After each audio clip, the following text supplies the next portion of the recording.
and welcome, Barrett. Thank you for being here. We really appreciate it. Appreciate you guys having me. The question I got to start out with, what do you got cooking for tomorrow night? I got some good stuff. I got some tricks up my sleeve, some things that are organic to me, and some things that, I'll play into the underdog story a little bit. Oh, I like that. I like that. You feel like you're the underdog of the four? Probably. I mean, you play on the most dominant team in the league. Be careful about saying you're an underdog. Yeah, well, the most dominant team has a guy that's named Giannis Antetokounmpo that dunks more than I do, right. So he might be more known than me. There you go. I want to get to this tweet, right? So you wrote that to Brewers star outfielder Christian Yelich that you should meet up in Chicago this weekend. Is he going to be involved?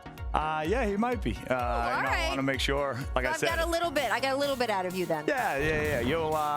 He may make a celebrity appearance. We'll see. Ooh, I like that. Now, you got one of the judges sitting right next to you, so you didn't bring him anything like a cake or a case of, You know what? I was just going to say he's my favorite player. Oh, there you go. He got that timepiece on his hand right there. Oh, he did bring me. Oh, there you go. That nice timepiece. All right, do you guys have any dunk contest advice?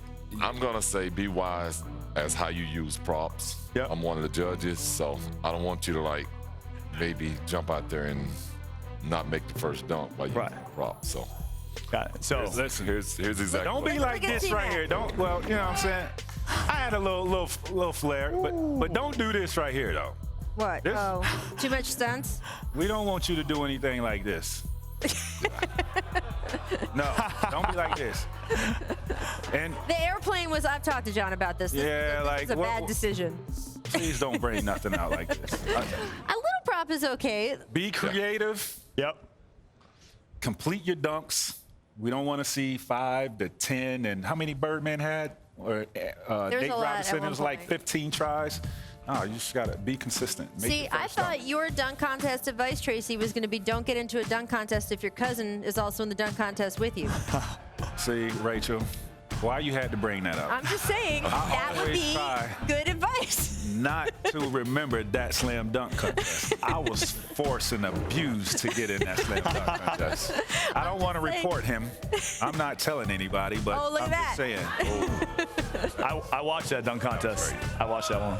There you go. That was my favorite one. And by the way, he didn't miss a single dunk. No, so. Not a single dunk. There you go. Michael Jordan, no props, right? When he won the dunk contest. Right. So this is all good advice. I do want to talk about the Bucks because you guys have just been dominating.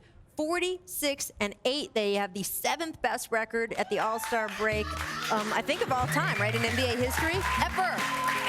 Yep. Of all the seasons played, 5 of the 16 with a better record went on to win the NBA title, all except, I don't know, it was the Warriors didn't do well, but the Bulls sure did. No, they're not the best. The Bulls sure did. What do you think sort of as you head in, and especially about the respect you get around the league, because we have players and other people come in and they say, oh man, the Bucks are great. I don't know if people are scared of them. Is that fair considering, look at these numbers. No, you're right. I mean, I think, for us, we're used to that. Last year, I don't think anybody thought much of us, and we were able to kind of come about unexpectedly. I think the coolest part about what we've done so far this year is we've gotten everybody's best shot, and we've been able to take it one game at a time. We've been able to have that mentality that, hey, we can't accomplish our end goal by looking that far ahead. We need to take it one game at a time. We need to improve night in and night out, and that's what's gotten us to this record, and, that's the mentality that we want to continue to have going into the second half of the season.